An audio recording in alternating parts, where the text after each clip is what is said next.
Assalamualaikum warahmatullahi wabarakatuh. Hari ini kita akan review kisi-kisi PTS. Sebelumnya Miss akan mengingatkan kembali PTS akan dilaksanakan pada tanggal 21 sampai dengan 26 September mendatang. PTS berupa soal 30 pilihan ganda 30 soal. Kalian hanya perlu memilih salah satu jawaban dari yang telah disediakan. Lalu lebih banyak dalam soal itu Miss berikan contoh-contoh, jadi kalian perlu memahami dari materi yang telah kita pelajari, penerapannya kayak gimana sih. Nah, itu lebih banyak contoh-contoh yang Miss minta. Oke, kita mulai ya. Jadi di sini ada makna hak dan kewajiban warga negara. Hak asasi manusia dan hak warga negara itu kurang lebih hampir mirip. Jadi di sini hak asasi manusia adalah hak yang melekat pada diri setiap manusia. Jadi ini anugerah dari Tuhan yang telah kita bawa sejak lahir. Hak warga negara merupakan seperangkat hak yang melekat dalam diri manusia dan dalam kedudukannya sebagai anggota dari sebuah negara. Jadi hak warga negara ini hanya dibatasi sebuah negara. Kalau hak asasi sifatnya universal, tidak terpengaruh status kewarganegaraan seseorang, tetapi hak warga negara dibatasi oleh status kewarganegaraannya. Jadi kalau hak warga negara hanya berdasarkan di mana dia berada. Biasanya kalau di Indonesia, dia sebagai warga negara Indonesia, ya haknya hanya di Indonesia gitu. Dan di sini ada kewajiban asasi, merupakan kewajiban dasar setiap orang. Kewajiban warga negara dibatasi oleh status kewarganegaraan seseorang. Jadi antara hak dan kewajiban itu harus seimbang ya. Mereka tuh saling berkaitan, saling bergantungan gitu. Jadi hak warga negara itu intinya adalah hak yang melekat dalam diri manusia yang kedudukannya sebagai anggota dari sebuah negara. Kalau kewajibannya dibatasi sama status kewarganegaraan seseorang. Lalu selanjutnya di sini ada hak dan kewajiban warga negara dalam nilai dasar dan instrumental. Nilai dasar berkaitan dengan hakikat kelima sila Pancasila. Nah di sini nih kalau nggak salah Miss minta contoh. Jadi Miss nggak akan minta pengertian atau sebagainya.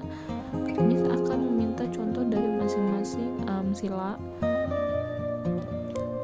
Jadi kalian diharapkan bisa memberikan contoh dan dari nilai dasar ini, nilai dasar berkaitan dengan hakikat kelima sila Pancasila. Jadi sesuai masing-masing lima sila. Yang pertama nilai ketuhanan, sesuai dengan sila pertama, nilai kemanusiaan, sila kedua, nilai persatuan, sila ketiga, nilai kerakyatan, sila keempat, dan yang terakhir nilai keadilan, sila kelima. Nilai-nilai dasar tersebut bersifat universal sehingga di dalamnya terkandung cita-cita, tujuan, serta nilai-nilai yang baik dan benar. Lalu di sini ada juga nilai instrumental. Pada dasarnya merupakan penjabaran dari nilai-nilai dasar yang terkandung dalam Pancasila. Nilai instrumental ini kayak penerapannya gitu, pasal-pasal yang berlaku. Nah, di sini ada beberapa jenis hak dan kewajiban yang diatur dalam Undang-Undang Dasar Negara Republik Indonesia tahun 1945. Di sini yang pertama hak atas kewarganegaraan ada dalam pasal 26 ayat 1 dan 2.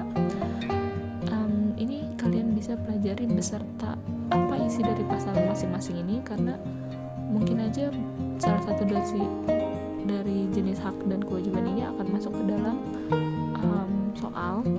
Lalu yang kedua, kesamaan kedudukan dalam hukum dan pemerintahan, yaitu pada pasal 27 ayat 1, hak atas pekerjaan dan penghidupan yang layak bagi kemanusiaan, pasal 27 ayat 2, hak dan kewajiban bela negara, pasal 27 ayat 3, kemerdekaan berserikat dan berkumpul, pasal 28, kemerdekaan memeluk agama, pasal 29 ayat 1, pertahanan dan keamanan negara, pasal 30 ayat 1 dan 2, hak mendapat pendidikan, pasal 31 ayat 1, hak kebudayaan nasional Indonesia, pasal 32 ayat 1, perekonomian nasional, pasal 33, kesejahteraan pasal 34. Nah, dari masing-masing ini bisa kalian baca apa isi masing-masing dari pasal yang tertera.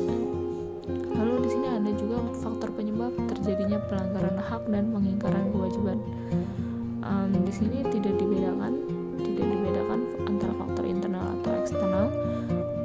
Di sini menyebutkan hanya sikap egois atau terlalu mementingkan diri sendiri, rendahnya kesadaran berbangsa dan bernegara, sikap tidak toleran, penyalahgunaan kekuasaan, ketidaktegasan aparat penegak hukum, penyalahgunaan teknologi. Penyalahgunaan teknologi ini ditegaskan kembali seperti media sosial yang sekarang tuh sudah booming karena apa-apa teknologi lebih canggih gitu. Jadi yang disalahgunakan adalah media sosialnya, karena dari media sosial banyak terjadi kasus penculikan, pembunuhan dan sebagainya. Nah, lalu di sini ada upaya pencegahan untuk mengatasi berbagai kasus pelanggaran hak dan pengingkaran kewajiban. Ini seperti yang telah kita ulangan di bab 1. Supremasi hukum dan demokrasi harus ditegakkan. Yang kedua, mengoptimalkan peran lembaga seperti KPK, Lembaga Ombudsman Republik Indonesia, Komnas HAM, KPAI, dan Komnas Anti Kekerasan Terhadap Perempuan atau disingkatnya Komnas Perempuan. Yang ketiga, meningkatkan kualitas pelayanan publik untuk mencegah terjadinya berbagai bentuk pelanggaran hak dan pengingkaran kewajiban warga negara oleh pemerintah.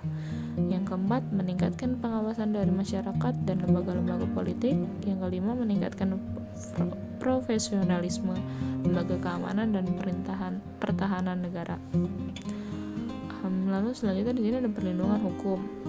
Menurut Andi Hamzah, perlindungan hukum dimaknai sebagai daya upaya yang dilakukan secara sadar oleh setiap orang maupun lembaga pemerintah dan swasta yang bertujuan mengusahakan pengamanan, penguasaan, dan pemenuhan kesejahteraan hidup sesuai dengan hak-hak asasi yang ada.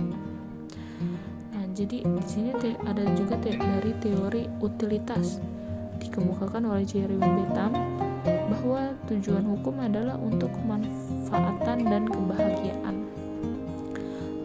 Di sini juga ada undang-undang sebelum revisi, Undang-Undang Nomor 31 Tahun 1999 tentang Komisi Pemberantasan Tindak Pidana Korupsi, dan setelah direvisi berubah menjadi Undang-Undang Nomor 30 Tahun 2002 tentang Komisi Pemberantasan Tindak Pidana Korupsi. Jadi yang dibahas sama, tapi yang berbeda hanya undang-undangnya. Ya, sekian dari Miss. Jika ada yang ingin ditanyakan bisa langsung ke e-learning. Miss harap kalian bisa mengerjakan dan memberikan contoh sesuai dengan yang ada di jawaban. Hati-hati dalam membaca karena mungkin aja ada pertanyaan atau jawaban jebakan. Miss harap kalian bisa mengaplikasikannya dalam bentuk contoh-contoh.